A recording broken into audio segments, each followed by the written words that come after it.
Rain hits Precious like stones. She is crouched behind a dumpster in Gangnam, soaked to the bone, watching a black Bentley crawl to a stop 3 feet from where she just tried to cross the road. The door does not open. Nobody honks. For almost a full minute, the car just sits there, engine humming, headlights burning through the rain straight into her eyes, like it is deciding whether to run her over or reverse and pretend she does not exist. Her heart is hammering. She has not eaten since yesterday morning. She is one wrong move away from being flattened on a Seoul street with nobody in this entire country who would even know her name. And then the window rolls down. 6 hours earlier, none of this made sense yet. Precious had been sleeping under an overpass near Hangang Park, using a torn Nigerian print wrapper as a blanket. The same wrapper her mother packed for her 19 months ago when she left Enugu for what was supposed to be a modeling contract in Seoul. The contract was fake. The agency was fake. The manager disappeared with her passport deposit and her first 2 months' rent. And by the time she realized nobody was coming to collect her for a shoot, she was already 3 weeks behind on a room she could not afford and too ashamed to call home and confess she had been scammed. The first month on the streets nearly broke her. She remembers the exact night it stopped feeling temporary, huddled in a subway station stairwell, counting coins that did not add up to a meal, listening to a group of office workers laugh about their weekend plans 2 feet away, completely unaware she existed. She remembers deciding right there that shame was a luxury she could no longer afford, and that surviving mattered more than looking like someone who had her life together. She stopped calling home. She learned which convenience stores threw out unsold kimbap right before closing. She learned which church basements gave out blankets without asking questions. She picked up enough Korean from dramas playing through cafe windows and street signs to beg politely and apologize even more politely when she got chased off, which was often. That afternoon, hunger had made her reckless. She had wandered into Apgujeong, a neighborhood way above her current tax bracket, chasing the smell of grilled meat drifting from a restaurant vent. A restaurant employee spotted her lingering near the back door and came out waving a rag like she was a stray cat, shouting something about customers and image, and go, go, go. She was backing away, apologizing in her broken Korean, when she stepped straight into the road without looking. That is how she ended up frozen in front of a Bentley that could probably buy the restaurant she had just been chased from. The window rolls down. A face leans out, and it is the kind of face KDrama posters are made of. Sharp jaw, tired eyes, hair damp like he just came from somewhere he did not want to be. He looks at her for a long moment. Then he says something in Korean, fast. And when she does not respond fast enough, he switches, careful and clipped. Like he is trying out a language he does not use much. You want to die tonight? She should apologize. Instead, something snaps in her. 19 months of exhaustion collapsing into one reckless sentence. If your driver no go kill me with better manners, no my own business. Silence. Then he laughs. Actually laughs. A short, surprised bark like he has not done it in a while. He tells the driver to stop the car properly and studies her. Soaked wrapper, cracked slippers, the defiant tilt of her chin. He asks what a foreigner is doing standing in traffic in Apgujeong at 8 at night. She tells him she is admiring the scenery. He asks if she always talks like this to strangers who could have run her over.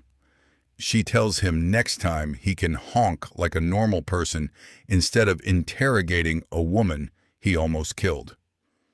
He is quiet for a second, then tells the driver to pop the trunk, because there is an umbrella. That is Kang Joon-ho, third son of the Kang family, one of Seoul's oldest and quietly most dangerous business dynasties, the kind of family whose shipping and logistics empire runs in ways that never quite show up on paper.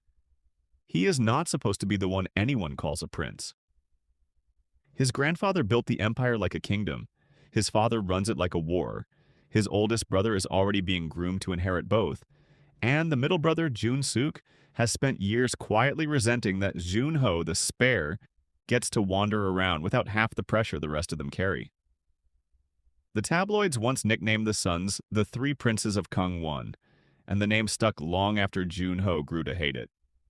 He gives her the umbrella. She refuses it at first out of pride, then takes it because pride does not keep rain out of your lungs.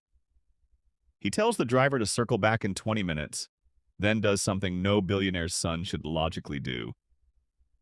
He gets out of the car in the rain to walk her to a dry bus shelter because leaving a stranger standing in a storm felt, in his own words, not right, even for someone I don't know. Under the shelter, she finally laughs. First time in weeks when he tries to say a Nigerian greeting he clearly just made up on the spot, mangling it so badly she has to correct him 3 times. Say how far well, a beg. You didn't kill the word finish. He tries again. Butchers it worse. She is laughing so hard she has to hold the shelter post. He looks personally offended, arms crossed, muttering that Korean has way harder words than that, and nobody laughs at him for those. Try am for me, then. He rattles off something rapid in Korean.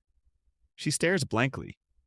He translates slower that he just told her she is the strangest woman he has met all year, and he has met his father's business partners. She does not know his name yet, and he does not ask hers. He just tells the driver when the car returns to drop an envelope of cash at the shelter bench before pulling off. For the umbrella, which they both know is a lie, because it is far too much money for an umbrella. She almost throws it back at the moving car out of pride. Almost. Hunger wins the argument for her. They should have ended there, one strange rainy night, never to cross paths again. Seoul is a city of 11 million people. But 3 days later, half-starved and looking for casual cleaning work through a community center that helps stranded foreigners, she is sent on a trial shift to a private residence for light housekeeping, discretion required, good pay. The address turns out to be the Kang family's secondary estate, and the man who opens the door in sweatpants, hair a mess, clearly not expecting visitors, is the same man who once ruined a Nigerian greeting in the rain. Ah, umbrella girl. Bad Korean boy. He tries to explain, badly, why he happens to answer his own family's door like a normal person, and not like a prince, and she tells him she does not care about his family tree. She cares about the cleaning fee stated in the flyer. He is amused enough by her nerve that he forgets to mention to the housekeeping agency that she showed up completely unqualified, and instead quietly arranges for her to be kept on staff at the estate. Officially as a housekeeper, unofficially as the only person in that entire mansion who talks to him like he is a person and not a bank account. Weeks pass this way. She dusts shelves lined with photographs of a family that looks powerful and joyless in equal measure. He finds excuses to be in whatever room she is cleaning, usually badly disguised as checking on the household inventory. She catches him doing it the 3rd time and does not let him live it down. You dey check inventory for a shelf we get 5 book and 1 dead plant? The plant might need watering. The plant don't die since last year. I'll water it anyway. Their arguments become a kind of language of their own, her pidgin, his stiff, formal English loosening by the day, both of them trading words neither fully understands and laughing at the wreckage. He starts picking up pidgin phrases just to annoy her on purpose. She starts throwing Korean words back just to watch his eyebrows shoot up in surprise. The household staff notice long before either of them admits anything, one older housekeeper muttering every time she walks past that young master Junho, has never once in his life supervised inventory this many times a week.